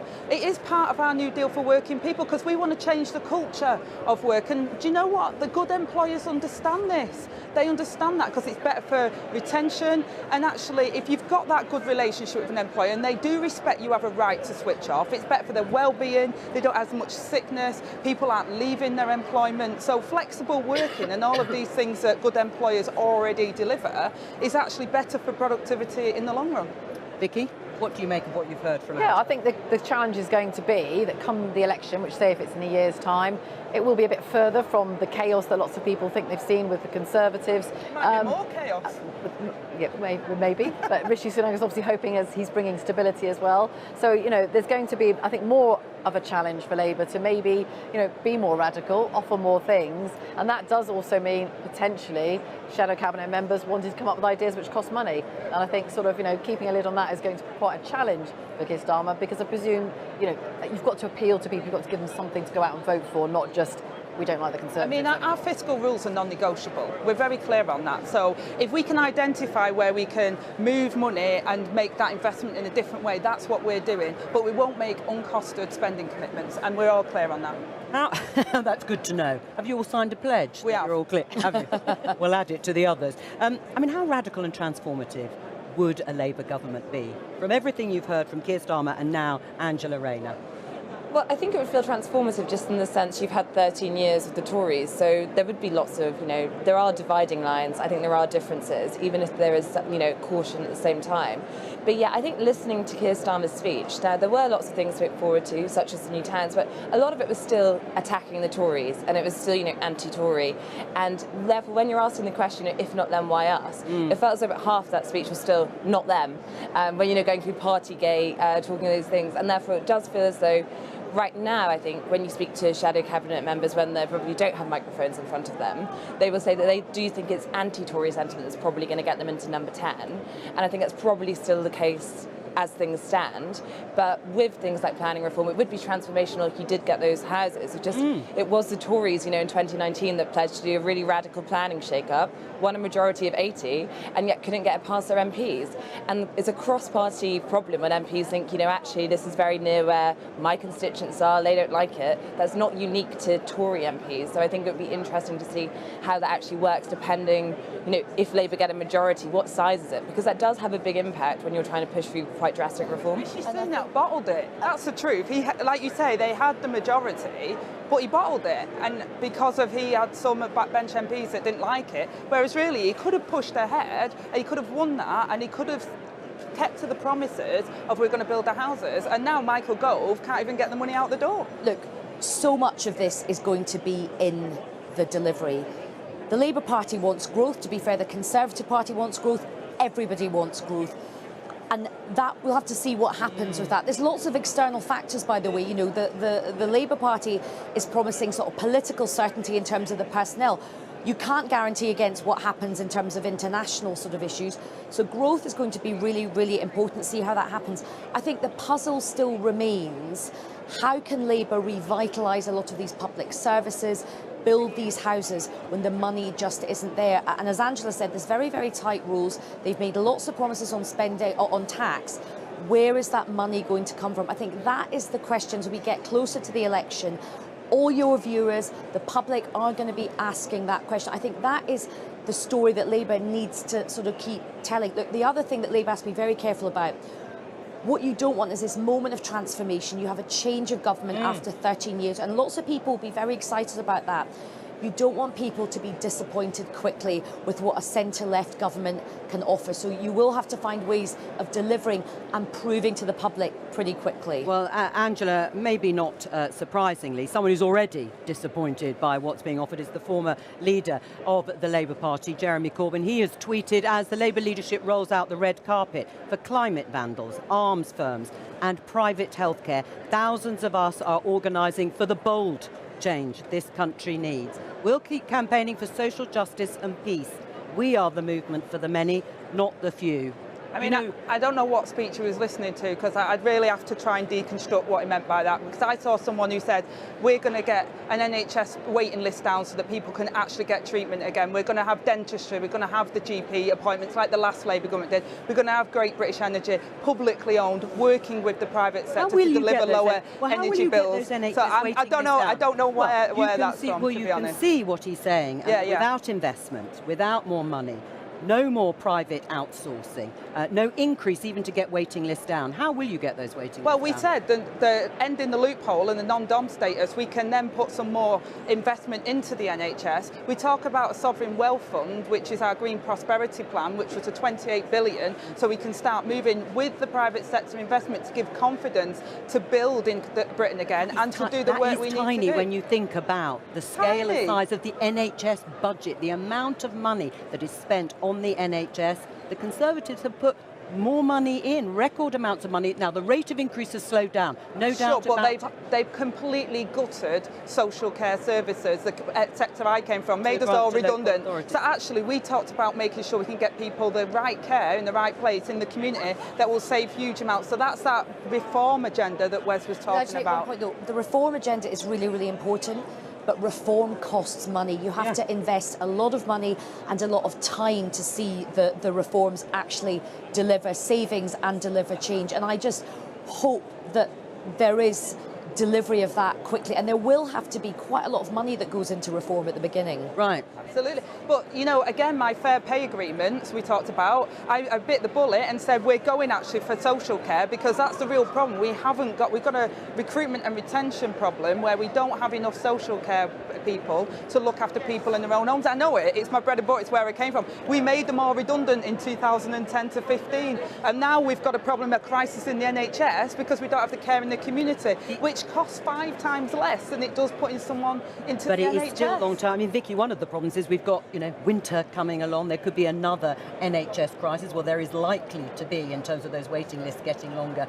Everything that is critiqued by Angela and Keir Starmer about the state of public services in this country that is very important to people here, they're inheriting it all, and it might get worse. Yeah, and I think they are aware of that, and that's why quite a lot of his speech was talking about the challenges and how hard it's going to be. He was trying to downplay expectations a certain amount, and it's a really difficult line, is it? You're trying to enthuse voters, many of them who last time voted for the Conservatives. You're trying to woo them and offer them some hope, but you're also trying to keep expectations down a bit because you can see what's coming ahead of you. And I think the idea of, the NHS and reform, what exactly does he mean by that? I mean, I really don't feel I've got the answer to that yet. That's something that will still need to be fleshed out, because everyone will be looking at that thinking, well, money has been pumped in, and actually it hasn't made any difference. So what exactly do you mean by part it? of the problem is we've lost so much staff. We're paying agencies because we don't have enough doctors and nurses. They're all leaving. We haven't got the technology that Wes has talked about we're going to bring into the NHS. There's a lot of things we can do. And Angela's brought us to the end of the programme. Thank you very much for joining us, and thank you to all of our guests. I'll be back tomorrow at 12:15.